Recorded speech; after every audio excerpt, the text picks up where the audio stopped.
This technique is a little bit risky, but you can use it to play on the opponent's mind. So you jockey with player to a certain direction, but you don't commit to it, then you immediately pull him back, especially during one-on-one scenarios. So your opponent thinks that you're committing to a certain direction, but you surprise him by pulling back. Its advantages: one is that you can force your opponent to react to your movements. And if someone is just reacting when he's the one attacking, is a big disadvantage to his side. His mind won't be as creative as much compared to someone who is controlling the tempo of the game. To break any opponent on FIFA, you have to be steps ahead, and being steps ahead you have to be the one taking control of the game and your opponent reacts. But this trick changes to the opposite way. For example, here I anticipate my opponent passing to his striker, I immediately switch to my center back. So by the moment when the pass is released I'm already pulling back my defender. Then by the time he's receiving the ball and pushing my defender back, he turned into my defender and I take the ball.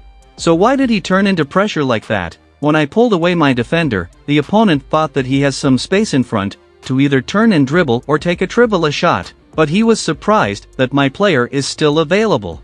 The next advantage is that you can kill the opponent's ego, especially when he's a skiller. So for example, this opponent, he tested his skill moves and I noticed that he might be good at skill moves, so the next time I approached his dribbler with this technique and I take the ball away. But you see, it's a risky technique. I sacrifice this space because I know my opponent is skiller, and he was spamming skilled moves every time he was dribbling with his best dribblers. I used this trick against him, winning the ball every time, and this negatively affected his mentality. So he started feeling uncomfortable using skill moves and instead he just pass, or even rushing things and playing safe basic football. And importantly, don't just pull away your defender without purpose. You have to do it, for example, like closing the passing lane then immediately press. You jockey to the available pass then you press the ball holder, or you close up space then you press, or maybe you can combine both strategies at once. If you master these two strategies, using this technique will improve your defense.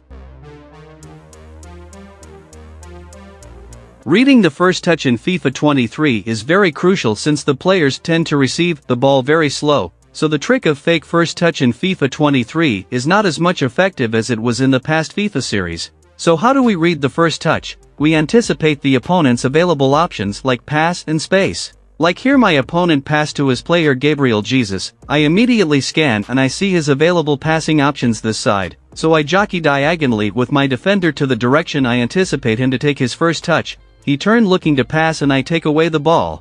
Then another example, my opponent passes and is about to receive the ball. I don't expect him to take his first touch to this direction because of the second man press and the crowded area. I think that he have to take it into this space. I jockey diagonally to the direction I expect his turn and I win the ball. We move our defender diagonally to press his player and at the same time cutting the passing lane or closing up space.